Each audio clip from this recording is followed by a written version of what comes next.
नमस्कार मित्रों, ये यकीन है कि आप लोग प्रतीक्षा कर रहे होंगे। खासकर हमारे जो अनुदेशक भाई बहन हैं उन सबको मैं नमस्कार करता हूं। राजेंद्र देव का नमस्कार और प्रणाम आप सभी मित्र स्वीकार करें। बहुत दिनों से सोच रहा था कि अनुदेशक जो हमारे भाई बहन हैं, जो मित्र हैं हमारे, उनकी जो समस्या है और उनकी जो चुनौती है उस पर बात की जाए। और कई अनुदेशक जो मित्र हैं वो ट्विटर पे या फेसबुक पर या किन्हीं और माध्यमों से अपनी बात कहते भी थे मुझसे कि उनकी बात को उठाऊं मैं, उनकी बात कहूं मैं, उनकी बात को सार्वजनिक किया जाए।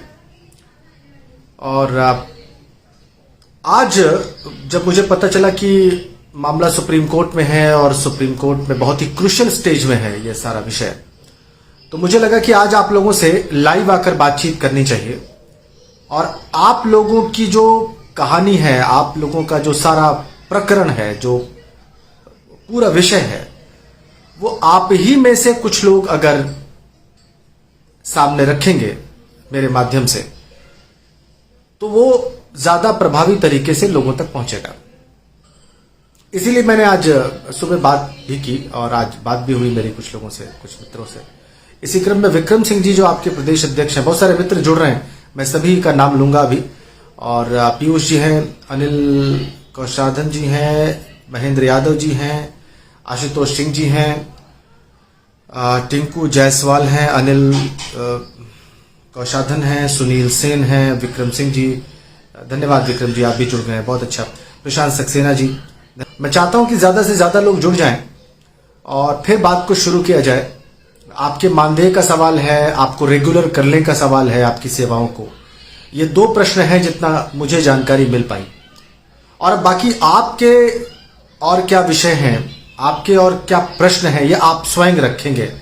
और इसलिए आरके सिंह जी जो आपका मुकदमा लड़ रहे हैं सुप्रीम कोर्ट में, अभी तकरीबन 1.5-2 घंटे पहले मेरी उनसे फोन पर बातचीत हुई।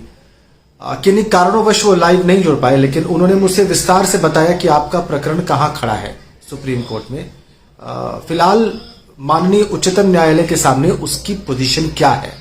बहुत डिटेल मेरी आरके सिंह साहब से बात हुई जो आपका मुकदमा लड़ रहे हैं। और उन्होंने बताया कि 5 तारीख को अभी मामला लिस्ट नहीं हुआ है सुप्रीम कोर्ट में। एक बड़ी सूचना मैं आप लोगों को दे दूं, मुझे बताया गया था कि 5 तारीख को यह मामला लिस्टेड है सुप्रीम कोर्ट में, लेकिन सिंह साहब जो आपके वकील हैं उनसे जो मेरी बात हुई, उन्होंने स्पष्ट किया है कि अभी आज की तारीख तक 5 सितंबर को मामला लिस्ट नहीं हुआ है। लेकिन उनका प्रयास है कि जल्दी से जल्दी इसको लिस्ट किया जाए ताकि सुप्रीम कोर्ट इस पर सुनवाई करे। अब 17,000 मानदेय देने का विषय है, सुप्रीम कोर्ट की ओर से निर्देशित है कि पहले आप दें और फिर आकर बात करें उत्तर प्रदेश सरकार को। तो उत्तर प्रदेश सरकार को आके सुप्रीम कोर्ट को बताना है कि उन्होंने किया है तो क्या किया है, अगर कुछ नहीं किया है तो क्यों नहीं किया है। ये सारी बातें सुप्रीम कोर्ट में आकर उत्तर प्रदेश की सरकार को बतानी है। ये आरके सिंह साहब ने मुझे बताया। लेकिन मैं बड़ी अपडेट आप लोगों को दे रहा हूं, आप सभी अनुदेशक मित्रों को, कि 5 सितंबर को ये मामला अभी सुप्रीम कोर्ट में लिस्ट नहीं हुआ है। ये विषय बहुत गंभीर है। आप 27,000 से ज्यादा की संख्या है आपकी, और आपको 17,000 रुपए प्रतिमाह मानदेय मिले, ये यूपी गवर्नमेंट ने ही प्रस्ताव केंद्र को भेजा और उसको केंद्र ने अप्रूव कर दिया, जैसा कि सिंह साहब बता रहे थे, आपके वकील साहब, जैसा कि उनका कहना था। तो उसके बाद फिर वही पीछे हट गए, जैसा कि सिंह साहब ने बताया, और सारी कहानी यहीं पर है। सरकार ने कहा कि यह देना संभव नहीं हो पाएगा, लेकिन केंद्र ने इसको अप्रूव कर दिया था। अब सिंह साहब ने यह भी बताया कि जो आपको मानदेय मिलता है उसमें 60% जो धन है, जो 60% धन है, वो केंद्र सरकार देती है और केंद्र सरकार तैयार है वो धन देने के लिए। उसके बाद भी इसका मुकदमा चल रहा है। तो अब ऐसी स्थिति क्यों उत्पन्न हो गई, ये बड़ा प्रश्न है। मैं चाहता हूं कि जो मित्र, जो अनुदेशक मित्र इस विषय पर ठोस रूप से कुछ कहना चाहते हैं, सब लोग जुड़ेंगे तो चर्चा का अर्थ निकलेगा। सब लोग जुड़ेंगे तो सबको अपनी बात कहने का अवसर भी मिलेगा, या कम से कम जो महत्वपूर्ण बात हम लोग अभी कर रहे हैं आप लोगों के संदर्भ में, आपके मानदेय के संदर्भ में, आपको नियमित करने के संदर्भ में, उस पर ठोस बातचीत हो पाएगी, अर्थपूर्ण बातचीत हो पाएगी, ऐसा मुझे लगता है। मेरी आवाज आ रही है? मित्र, कुछ अनुदेशक मित्र आज कुछ कहना चाहते हैं और संवैधानिक दायरे में, मर्यादा में अपनी बात रखना चाहते हैं, अपनी चुनौतियां बताना चाहते हैं, अपनी पीड़ा बताना चाहते हैं। वो सब यहां पर मुझे, गिरीश उपाध्याय जी नमस्कार, धन्यवाद। जो कोर्ट से अभी तक होकर गुजरा है, उत्तर प्रदेश के हाई कोर्ट से, फर्स्ट बेंच से, एक सिंगल बेंच से, फिर डबल बेंच से, और अभी सुप्रीम कोर्ट में पहुंचा है, और ये जो सारा संघर्ष आप लीड कर रहे हैं, इसके बारे में हमारे सारे मित्रों को बताएं। विषय बहुत चैलेंजिंग है, विषय बहुत महत्वपूर्ण है, आपके जीवन से जुड़ा है। वो लोग जो शिक्षक के तौर पर सेवाएं दे रहे हैं, उनसे जुड़ा है, उनके परिवारों से जुड़ा है, मैं समझता हूं। और इसीलिए मुझे लगा कि तमाम जो राजनीतिक, गैर राजनीतिक, मनोरंजक, विवादास्पद बातें होती हैं, उन सब को किनारे करते हुए अनुदेशकों की बात की जाए। इसीलिए मैंने आज सोचा और इसीलिए आज आपके सामने मैं प्रस्तुत हूं। ठीक है यादव जी सर, नमस्कार सर। धन्यवाद सर। कैसे हैं यादव जी? सर मैं अच्छा हूं और मैं अनुदेशक हूं। आपका पूरा नाम जी सर। क्या है? सर्वप्रथम तो आप ये बताएं। मेरा नाम सर दिनेश कुमार यादव है सर। अच्छा, कहाँ से बात कर रहे हैं आप? सर मैं सिद्धार्थ नगर बांसी से बोल रहा हूं सर। बांसी ये ब्लॉक पड़ता है। जी जी जी। और बांसी के राजा जो हैं वो पिछली सरकार में स्वास्थ्य मंत्री थे। कई बार उनसे यस सर मुझे बातचीत का अवसर मिला है। जी जी जी सर जी। बताएं दिनेश जी। सर ये है कि आपसे बताना चाहूँगा कि 10 वर्ष बीत गए हैं और जितने अनुदेशक हैं सब लोग, पहली बात तो सर मानसिक पीड़ा से गुजर रहे हैं। ना तो सर जॉब छोड़ पा रहे हैं, ना तो जॉब कर पा रहे हैं सर। अब ये स्थिति हो गई है कि हमारी उम्र ऐसी बढ़ती जा रही है, अब हम इस उम्र में कर भी क्या सकते हैं सर। 40 के करीब करीब सारे अनुदेशक हो रहे हैं, 37-38 उम्र हो गई है सर। और सरकार एकदम से संवेदनहीन बनी पड़ी है सर, कुछ भी नहीं कर रही हम लोग के लिए सर। अन्य राज्यों में जो भी संविदा कर्मी है सब रेगुलर होते जा रहे हैं सर, अस्थायी किया जा रहा है। बस यही सरकार अपनी हठधर्मिता के चक्कर में हम लोग को सर बर्बाद करके रख दी है। आपने कब ज्वाइन किया था अनुदेशक? सर 6 जुलाई 2013 को मैंने ज्वाइन किया हुआ था सर। 6 जुलाई 2013, यानी 10 वर्ष आपके पूरे हो गए? 10 वर्ष पूर्ण हो चुके हैं सर। अभी आपको आज की तारीख में कितना मानदेय मिलता है? सर 9,000 रुपया अभी मिलता है। पिछले आई थिंक 1 साल से कम हुआ है कि 2,000 बढ़ा हुआ है। और उससे पहले सर हम लोग को 8470 रुपया मिलता था, वो भी बढ़ा हुआ था। पहले 7,000 मिलता था, फिर 1470 सरकार ने बढ़ाया हुआ था। और फिर उस 1470 को सर 3-4 महीना वेतन हम लोग का रोक करके इसने सरकार ने रिकवरी कर लिया था सर। अच्छा जी सर। तो वो पैसा आपको वापस करना पड़ा था?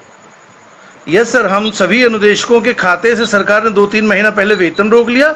उसके बाद जो पैसा बढ़ा हुआ था 13,000 समथिंग रुपया था सर, उस सरकार ने वापस ले लिया हम लोगों से। तो ये तो बड़ा कठिन रहा होगा आपके लिए। बहुत ही कठिन है सर। कुछ हमारे अनुदेशक भाई जिन्होंने इस पीड़ा को नहीं सहन कर पाया, आत्महत्या भी कर लिया। और हम सभी लोग सर बहुत ही मानसिक पीड़ा से गुजर रहे हैं एकदम से सर।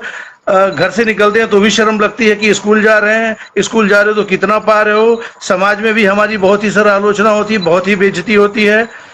जब से ये है विक्रम भाई जुड़े हुए हैं तब से थोड़ा सा हम लोग को सम्मान का कुछ एक मौका मिलने का चांस दिख रहा है सर। अब आप लोग के माध्यम से सर यही निवेदन करना चाहूँगा कि कृपया किसी तरह से सर हम लोग का कुछ उद्धार करवाइए, क्योंकि सर मीडिया और ये प्रेस जो है सर वो लोकतंत्र का चौथा स्तंभ है। आपके माध्यम से ही सर हम लोग कुछ कर पाएंगे। आज ही शाम को मेरी आपके वकील साहब से बहुत डिटेल में बात हुई है, आरके सिंह साहब। Yes sir. और इस बात से बहुत ज़्यादा दूर नहीं रहते हैं मुझसे, बहुत मेरा ख्याल है 12-14 किलोमीटर दूर उनका आवास है। और बहुत जल्दी मैं उनसे मिलूंगा भी आप लोगों की तरफ के लिए।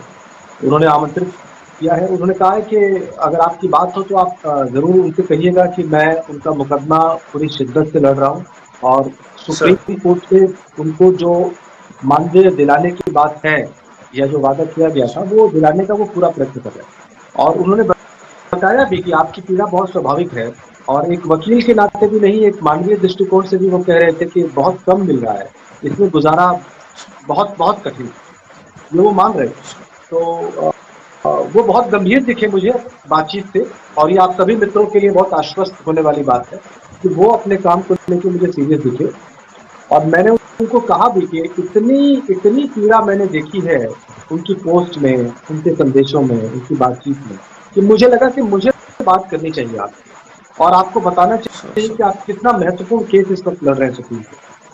और सर उन्होंने एक्नॉलेज किया इस बात को, और किन्हीं मजबूरियों में वो लाइव नहीं जुड़ पाए, अभी कुछ काम था उनको, लेकिन उन्होंने प्रॉमिस किया है कि वो आपका जो सारा प्रकरण है बहुत मजबूती से सुप्रीम कोर्ट के सामने, माननीय उच्चतम न्यायालय के सामने, जब भी अगली जो डेट लिस्ट होगी उसमें वो रखने जा रहे हैं पुलिस में। तो परिवार में कौन जी सर, कौन बहुत है बहुत आपके धन्यवाद दिनेश जी? सर। अच्छा लगा होगा आपको सर सुनकर। जी सर, मेरे माता पिता नहीं हैं सर, और आपसे एक प्रकरण सर मैं शेयर करना चाहता हूँ बहुत जल्दी कि से पिछले कुछ वर्ष और जी। सर मेरी शादी नहीं हुई थी, और पिछले वर्ष मेरी शादी होने वाली थी। सबने कहा कि ये अध्यापक है जूनियर में, सब लोगों ने देखा अध्यापक। उसके बाद जब उनको पता चला कि मैं संविदा कर्मी हूँ सर, मेरी शादी टूट गई। अभी तक मैं कुंवारा हूँ सर, बस सैलरी की वजह से। सर ये देख लीजिए, मेरी उम्र तकरीबन 38 साल हो गई है सर। ये स्थिति बनी हुई है कि हम, जिनकी शादी हो गई तो खैर हो गई सर, जिनकी नहीं हुई है वो बेचारे ऐसे पड़े हुए हैं मेरी तरह सर। ये स्थिति है सर। ये तो वाकई बहुत अफसोसनाक है। आपने बताया 38 साल उम्र होगी आप? जी सर, 38 साल हो गई। 14 परिवार की जिम्मेदारी मेरे कंधों पे है सर, और किसी तरह से मैं अब जीवन यापन उनका और अपना सबका कर पा रहा हूँ सर। मैं समझ सकता हूँ दिनेश जी। मैं क्या करूँ, मैं तो जो कर सकता हूँ अपनी तरफ से मैं कर रहा हूँ। और वाकई ये तो बहुत निराशाजनक और बहुत अजीब है। तो सर हम लोग एक तिल तिल रोज मर रहे हैं सर, ऐसा मैं क्या बताऊँ सर। हम सभी निदेशक भाई हैं, सब बहुत परेशान।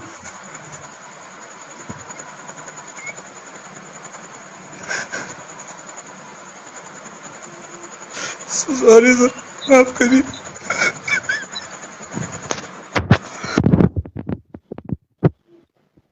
दिनेश जी अपने आप को संभालें और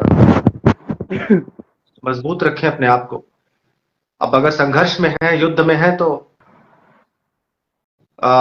युद्ध में कठिनाइयां आती हैं। ये सरकार युद्ध ही लड़ रहे हर हैं आप लोग। धर्मता के चक्कर में सबका बर्बाद कर दिया सर। पूरा कितने परिवार उजड़ गए सर, कितने अनुदेशक भाइयों ने आत्महत्या कर लिया सर। आपकी पीड़ा बिल्कुल समझ सकता हूँ मैं दिनेश जी, और मेरे ख्याल से हम सब समझ रहे हैं, जो इस वक्त देख रहे हैं और जो देखेंगे इसको, इस वीडियो को, वो सब आपकी पीड़ा समझ पाएंगे। आ, आ, मेरे पास तो शब्द ही नहीं है, मैं क्या कह के आपको कंसोल करूं, मेरी समझ में नहीं आ रहा।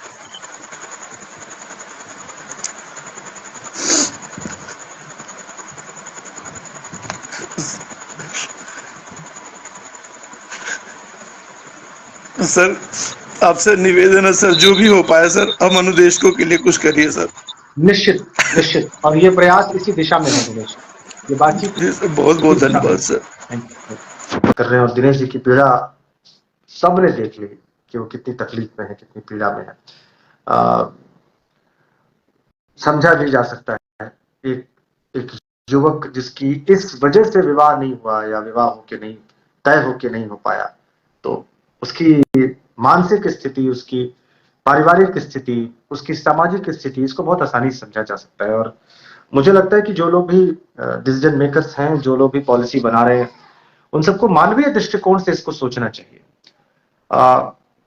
मानवीय दृष्टिकोण इस मामले में अब बहुत जरूरी हो जाता है। जो लोग भी इस वक्त आधिकारिक स्थिति में हैं और अनुदेशकों के लिए फैसला लेने की स्थिति में है, उनको इस पीड़ा को देखना चाहिए, इस पीड़ा को महसूस करना चाहिए, इस पीड़ा को समझना चाहिए, और इसकी मैं आशा करता हूं। स्थिति ये पहुंच गई सर कि आज आदमी नियमित होने के अलावा सर कोई विकल्प उसके पास नहीं बचा है। अब आप खुद सोचिए सर, 40 साल की एज में अगर हम कुछ और विकल्प सोचे भी सर, तो सर 20 साल के बाद तो हम रिटायरमेंट की कगार पे आ गए ना। 62 तक आप वैसे भी रिटायर कर दे रहे हो। और सर हम तो ऐसी कोई सेविंग भी नहीं कर पाए आज तक कि अपने भविष्य या बच्चों के लिए कुछ कर सकते हैं। एक नियमित का ही सहारा है कि शायद आने वाला समय ऐसा हो जाए सर कि जो अभी तक पेट काट के जिए हैं, अपनी शौक को मार के जिए हैं, बच्चों को वो शौक शायद वो दिन न दिखाना पड़े। और सर यकीन नहीं मानेंगे, सबसे बड़ी स्थिति यही खराब होती है कि वो अदना सा बच्चा नहीं समझ रहा है कि 9,000 रुपए क्या होता है पापा के लिए। और सर जैसे भी कुछ साथियों ने बताया सर कि जब स्कूल भी बच्चे पूछते हैं सर कि आप लोग सर अंशकालिक अनुदेशक, इसका मतलब क्या होता है। अब सर सोचिए उसमें क्या उनको समझाएं हम कि सर क्यों हम अंशकालिक हैं। आपने सर जीने का अधिकार सरकार ने खत्म कर दिया है सर, आगे सोचने का खत्म कर दिया है सर। बस आपके माध्यम सर यही प्रयास है कि बच्चों के हमारे भविष्य को बनाने के लिए सर हमें थोड़ा सा नियमित करें सर, बाकी कोई विकल्प नहीं हमारे पास भी। आपने सारी कहानी बता दी है अभी अपनी और अपने तमाम जी साथियों सर। की। आपने पिछले 3-4-5 जी मिनट सर। में सारी बात एक्सप्लेन कर दी। धन्यवाद आप जुड़े, और मुझे लगता जी है कि सर। आप सबकी आवाज बने यहाँ पर। जो लोग भी आपको देख सुन रहे हैं उनको महसूस हो रहा है कि आप सर भी आवाज तो आप बने हैं सर, क्योंकि ये पीड़ा सर आप जैसा कोई अभिभावक आ जाया है जो सुनना चाह रहा है सर, बाकी ये कोई सुनना नहीं चाहता था, क्योंकि सबको ही लगता है ना कि दुख ही दुख तो है, अच्छा समाधान सर किसी के पास नहीं है, तो कोई सुने ही क्यों, क्योंकि सबको लगता है ना हाँ गलत हो रहा है। वो दिलासा तो क्या दे सर, आप सुन रहे हैं, आप एक अभिभावक के रूप में कि आपको इस दर्द को आवाज बनना है, बाकी लोग सर अब सुनना भी नहीं चाहते हैं। यही दुर्भाग्य है, अभी क्या किया। बहरहाल एक प्रयास है कि सर आवाज जो है वो मल्टीप्लाई होके उन कानों तक पहुंचती है जिनको आपका हित करना है या नहीं, यही देखने वाली बात होगी। सर ऐसा नहीं सर, विक्रम सर ने सर मुख्यमंत्री जी तक सर 78 बार उन्होंने ज्ञापन दिया, खबर दी सर, क्योंकि मुख्यमंत्री हैं, कई मंच से कई जिलों से जब उन्होंने रैलियां की लोकसभा की विधानसभा की, उनकी तक बात गई है, लेकिन सर बताया ना कि एक बदले और द्वेष की भावना कि आप सपा सरकार में नियुक्त हैं, अगर आप भी कुछ अच्छा करते हैं तो इसका लाभ सपा सरकार ले जाएगी। और सर वही मैं सरकार से भी कहता हूँ, आपसे भी कहना चाहूंगा सर कि कर्मचारी सर किसी सरकार कभी नहीं हो सकते बिल्कुल हैं सही सर, बात है। लेकिन सर अगर, और सर जो नौकरशाह हैं बैठे हैं समस्या उनके साथ सर, वो सर सरकार को इतना मिसगाइड करते हैं कि इनके संगठन में इनके पास कुछ मतलब जो भी सर अपने स्तर से है, लेकिन मुख्यमंत्री सर खुद सन्यासी हैं, वो एक जीवन को समझना चाहिए कि परिवार क्या होता है सर, परिवार से आप मुझे नहीं है लगता सर, है कि लेकिन आपकी आप बात हमारी जो बात है, नहीं कम समझ से रहे हैं कम सर, जब ये तो हमारी पीड़ा को तो वीडियो आप समझेगा लोग कौन। यहाँ पे बात कर रहे हैं और ये वीडियो जाएगा तो जरूर इसको सुना जाएगा, ऐसा मुझे यकीन है। और बाकी सुप्रीम कोर्ट तो आपकी सुनवाई करेगी। धन्यवाद अभी जी, आपने विस्तार से जो है अपनी बात रखी। और थैंक यू सर। और thank you sir. Thank you. हमारे जो दूसरे मित्र हैं वो तमाम लोग जुड़े हैं, आप सभी लोगों का बहुत बहुत धन्यवाद। देखिए, आपका प्रकरण सुप्रीम कोर्ट में भी है, इस माध्यम से भी आपने बात रखी है, और मानदेय की जो राशि है वो कम है, बहुत कम है, इसमें कोई दो राय नहीं है। उसमें गुजारा करना लगभग इस महंगाई में नामुमकिन है, इसमें भी कोई दो राय नहीं है। मेरा प्रयास था कि आपकी पीड़ा सार्वजनिक हो, आपका जो जीवन इस वक्त गुजर रहा है इस बहुत ही कम मानदेय की राशि में, उसको सब लोग देखें और समझें इस माध्यम से। बाकी आपका मुकदमा सुप्रीम कोर्ट में चल रहा है, आपकी जो वकील है वो गंभीरता से इस केस को वहां पर लड़ रहे हैं, जैसा कि मेरी उनसे बात हुई है। आशा का दामन हम लोगों को नहीं छोड़ना है, उम्मीद का दामन हम लोगों को नहीं छोड़ना है, सकारात्मक भाव को त्यागना नहीं है, और लगातार हम लोग आगे भी बातचीत करते रहेंगे। मैं लगातार अपडेट लेता रहूंगा जो भी कुछ होगा, और अगर आप लोग के संबंध में कोई सूचना होगी, कोई खबर होगी, तो जरूर मैं यहाँ पर भी और ट्विटर पे भी अपडेट करूंगा। आज आप लोग जुड़े, बहुत बहुत धन्यवाद। अपना बहुत ख्याल रखिएगा।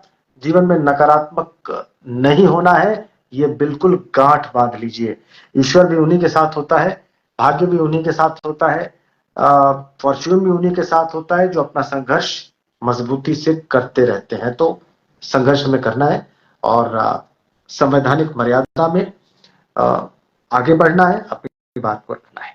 धन्यवाद यहाँ पर जुड़ने के लिए। इसको शेयर करिएगा इस वीडियो को, ताकि आप लोग की बात ज्यादा से ज्यादा लोगों तक पहुंच पाए। जिन